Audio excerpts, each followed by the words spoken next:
Hi everyone and welcome back to the Chile Full Guide. Today I want to share with you the full tour of Santa Lucia Hill in Santiago, Chile.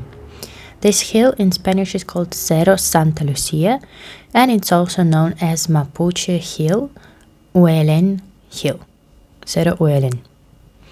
It's a small hill in the center of Santiago, Chile, and the best way to get there is by metro or by bus. There is also an underground parking available right next to the hill.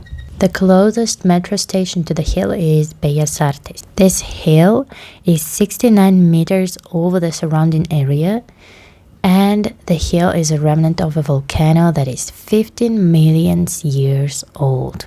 The hill has an old castle, some statues, 2 fountains, and a park. One part of the hill is also a Japanese park. It's absolutely free of charge, so you can go visit it anytime. Right now, because of COVID, you need to register and provide your temperature. It's open every single day and it's closing for night. The hours of the park are changing depending on the season. For example, in the summer, it's open from 8 a.m. till 8 p.m. And during the winter, it's closing at 6 p.m. already. The current name of the hill comes from the day when Pedro de Valdivia conquered the hill, which was December the 13th, and this day they celebrated Santa Lucia. At first, this hill was used as the place of worship and prayer, and later in 1816, 2 forts or castles were built on Santa Lucia Hill, on the north and on the south parts of the hill.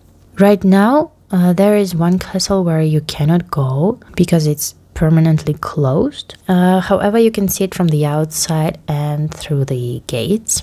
The most popular fountain in Santa Lucia is Neptune Fountain. It was closed for a couple of years for restorations. However, right now it's closed and functioning and it's very beautiful. There is also a little church, Pedro de Valdivia Square, the statue of Pedro de Valdivia, and a couple more statues. The park is quite big.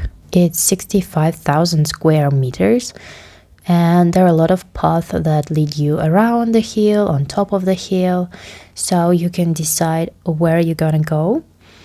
And on top of the hill, there is a nice point where you can see the whole city of Santiago. Just be aware that there is just like the stairs going to the top of the hill, so you have to be prepared to walk high.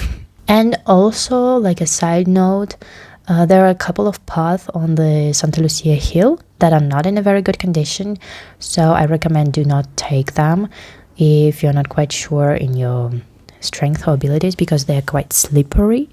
So better take just like one official path that is going on top to the top of the hill. One part used to be a cemetery for people who weren't Catholic. However, the remains buried there were transferred to a different, like, general cemetery of Santiago. And in the 1872, when Benjamin Vicuña Maquena was the mayor of Santiago, he decided to change the city and make a lot of new urban parks and areas. So as one of his improvements, he made a park out of the Santa Lucia Hill, and it started to look like it looks right now. Traditionally, they say that there is a cannon shot that is fired exactly at noon. However, for 3 or 4 last years, the cannon wasn't heard anymore in the city. Inside the park, you can find all the necessary facilities. There are also a couple of kiosks where you can buy some snacks, bubbles, and ice cream. And there are quite a few shadowy areas in the park. So if you're coming there in the summer, don't worry, the sun is not going to be an issue. Only if you go on the top of the hill, because like obviously there's no shadow and you just have the great view to the city. That is all what I wanted to tell you about the Santa Lucia Hill. I hope you will enjoy the video and watch it till the end. If you have any questions or there are some places you would like us to talk about, then definitely write in the comments. And as always, I'll see you in the next video.